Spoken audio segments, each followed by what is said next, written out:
মোদি ভালো না মমতা ভালো, ভারত ভালো না পাকিস্তান? দক্ষিণ 24 পরগনার বাসন্তীতে বাড়ি বাড়ি গিয়ে এমনই উদ্ভট প্রশ্ন করছিলেন এক মহিলা। সন্দেহ হওয়ায় মহিলাকে আটক করে পুলিশের হাতে তুলে দিলেন স্থানীয়রা। সমীক্ষার আড়ালে কি কোনো চক্রান্ত চলছিল? তরজায় শাসক ও বিরোধী শিবির। সার্ভের নামে ষড়যন্ত্র, বাড়ি বাড়ি গিয়ে উদ্ভট বিভ্রান্তিকর প্রশ্ন করার অভিযোগ ভোটার আধার কার্ডের তথ্য সংগ্রহ করে দিল্লিতে পাঠিয়ে দেওয়ার জানিয়ে তীব্র শোরগোল পড়ে গেল দক্ষিণ 24 পরগনার বাসন্তীতে। দক্ষিণ 24 পরগনা বাসন্তী বিধানসভাতে এক মহিলা একাধিক বাড়িতে তথ্য সংগ্রহের কাজ চালাচ্ছিল এবং সেখানে সেই মহিলা প্রশ্ন রাখছিল সেই সমস্ত পরিবারদের কাছে যে কাঁচা বাড়ি ভালো না পাকা বাড়ি ভালো, পাকিস্তান ভালো না ইন্ডিয়া ভালো, অমিত শাহ বা নরেন্দ্র মোদী ভালো না রাজ্যের মুখ্যমন্ত্রী মমতা বন্দ্যোপাধ্যায় ভালো, এরকম একাধিক প্রশ্ন করে সেখান থেকে তথ্য সংগ্রহ করা হচ্ছিল। এই সমীক্ষার খবর ছড়িয়ে পড়তে বৃহস্পতিবার রাতে তীব্র চাঞ্চল্য ছড়ায় বাসন্তীর কাঁঠালবেড়িয়া অঞ্চলে। সমীক্ষা করতে আসা এক মহিলাকে আটক করেন স্থানীয়রা। খবর পেয়ে ঘটনাস্থলে যান স্থানীয় তৃণমূল নেতারাও। ঘর ঘরে নিয়ে জলটা করছে, এরকম সাথে করছে।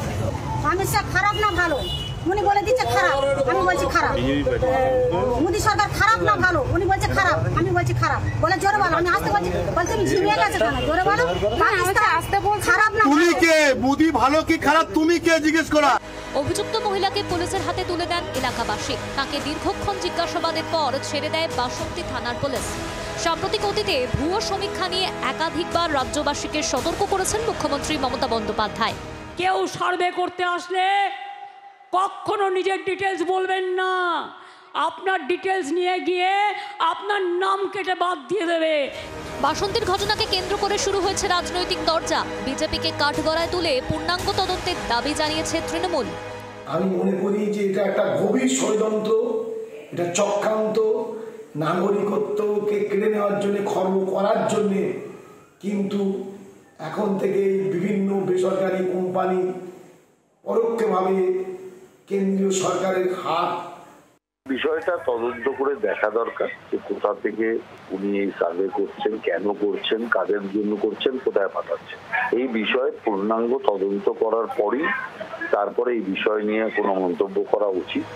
বছর ঘুরলেই বিধানসভা ভোট, পুজো মিটলেই ভোটার তালিকায় বিশেষ সংশোধন প্রক্রিয়া শুরু করে দিতে পারে নির্বাচন কমিশন। জানিয়ে ইতিমধ্যেই সরগরম রাজ্য রাজনীতি। এসআইআর নিয়ে সাধারণ ভোটারদের মধ্যে অনেক বিভ্রান্তি ও দুশ্চিন্তাও রয়েছে। প্রসেনজিৎ সর্দারের রিপোর্ট, জি 24 ঘন্টা। বাংলার আওয়াজ, বাঙালির আবেগ, জি 24 ঘন্টা।